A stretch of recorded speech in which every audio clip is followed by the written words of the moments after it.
In the 1970s, divorce reform swept the United States, bringing with it no-fault divorce. No-fault divorce means that one spouse no longer has to prove that the other had committed one of the statutory-based fault grounds, like adultery or desertion, in order to obtain a divorce. Does the idea of fault still have a place in divorce? An unfaithful husband hoped not, in Riley versus Riley. John and Donna Riley married in 1992 in Alaska. 2 years later, they moved to Utah. John returned to school and became a commercial airline pilot. Donna worked for a state agency.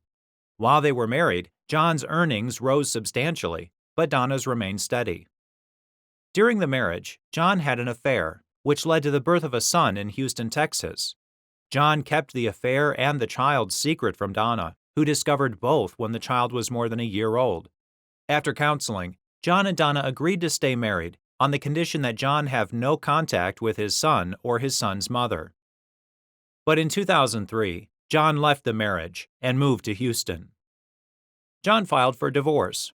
After a trial, the trial court issued extensive fact findings. The court found that over the course of the marriage, Donna earned and contributed approximately $300,000 more than John toward family expenses.